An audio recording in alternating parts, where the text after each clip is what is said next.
എന്താ അവിടെ ഒരു ബഹളം? നായ കൊരക്കുകയും പക്ഷികൾ കൂട്ടത്തോടെ ചലക്കുകയും ചെയ്യണ കേട്ടല്ലോ. വല്ല പാമ്പോ ചേരിയായിരുന്നോ?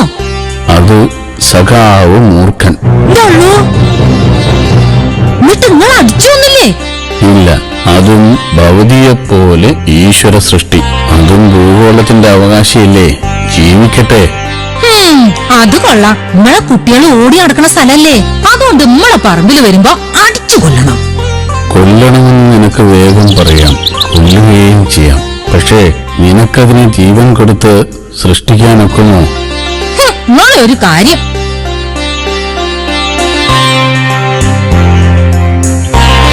മനുഷ്യരെയും മറ്റും കടിച്ചു കൊല്ലുന്ന പാമ്പുകളെ ദൈവം എന്തിനു സൃഷ്ടിച്ചു?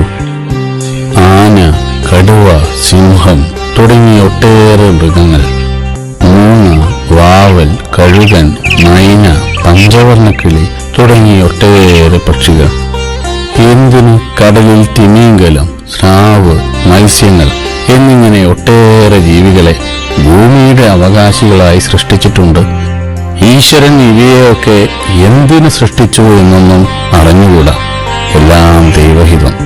ഏതായാലും ഒന്നിനെയും കൊല്ലാതെ ജീവിക്കാൻ ശ്രമിക്കണം. ഹിംസ അരുത്. ഇത് നല്ല പുതുമ. വീട്ടിനകം മുഴുവൻ 8 കാലുകളും പല്ലുകളും. അടുക്കളയിലാണെങ്കിൽ ഓന്തും അരണയും കരിന്തേണും കേറി വരുന്നു. വേലി മുഴുവൻ ചെതല് തിന്ന് തീർത്ത്.